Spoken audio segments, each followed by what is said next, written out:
akan belajar tentang bersyukur. Mungkin satu kata ini sering untuk kita dengar, tetapi yang menjadi pertanyaan adalah apakah kita termasuk orang-orang yang suka untuk bersyukur? Mari kita introspeksi diri. Lawan kata dari bersyukur adalah mengeluh atau bersungut-sungut atau suka ngomel-ngomel. Nah, kalau teman-teman lebih suka untuk bersungut-sungut, seringnya ngomel, sukanya mengeluh, maka pastinya teman-teman jarang untuk bersyukur. Tuhan pernah ingatkan saya hal ini melalui suatu peristiwa yang mungkin sederhana. Suatu hari listrik rumah saya padam.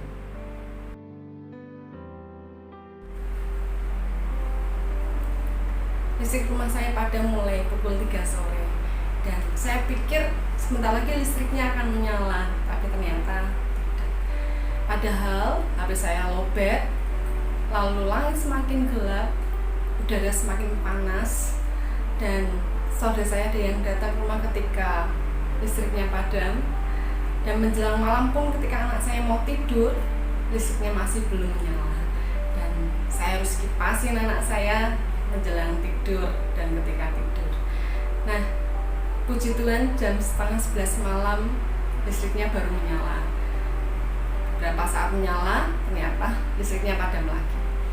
Sepertinya ingin mengeluh, saya ingin mengeluh. Tetapi Tuhan ingatkan saya untuk tidak mengeluh, tapi belajar untuk bersyukur. Mungkin peristiwa itu cukup sederhana, tetapi kejadian itu mengingatkan saya untuk tidak mengeluh dengan situasi yang mungkin tidak menyenangkan. Di Alkitab ada suatu bangsa yang sukanya mengeluh atau bersungut-sungut. Bangsa itu adalah bangsa Israel. Ketika 3 hari lamanya mereka berjalan di padang gurun dan tidak mendapatkan air, dan ketika mereka sampai di Mara, mereka mendapati bahwa airnya terasa pahit. Lalu mereka bersungut-sungut kepada Musa dan berkata, "Apakah yang akan kami minum?" Yang kedua, di Keluaran 16 ayat 2 dan 3. Ketika mereka di padang gurun dan merasa kelaparan, mereka bersungut-sungut. Yang ketiga, di Keluaran 17 ayat 3, ketika mereka kehausan di Masa dan Meriba, mereka tidak mendapatkan air, mereka bersungut-sungut. Nah, bagaimana dengan kita? Apakah kita termasuk orang-orang yang sama seperti bangsa Israel yang sukanya mengeluh, sukanya bersungut-sungut? Semoga tidak. Nah, mari kita belajar untuk senantiasa bersyukur. Nah, tapi masalahnya adalah ketika kita mengalami situasi yang tidak menyenangkan, situasi yang sulit bagi kita untuk kita hadapi, bagaimana caranya untuk kita bersyukur? Mari miliki cara pandang yang berbeda. Ada satu contoh yang sederhana. Suatu kali saya mencoba resep yang baru, yaitu chicken katsu, dan ternyata hasilnya oke lah. Dan terus saja saya mudah untuk bersyukur. Terima kasih Tuhan karena saya telah mencoba resep yang baru dan hasilnya oke. Lalu keesokan harinya saya mencoba resep yang baru pula, tahu bola rambutan.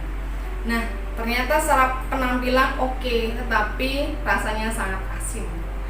Nah, di situ secara tidak langsung saya mengeluh.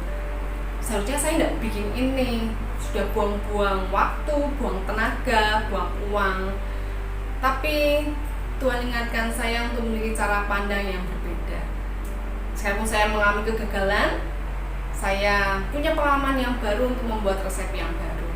Dan suatu ketika saya membuat resep yang sama, pasti hasilnya jauh lebih baik.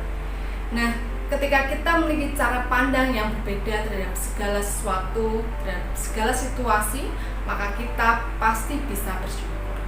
Jadi mari belajar untuk bersyukur terhadap segala sesuatu yang terjadi dalam hidup kita.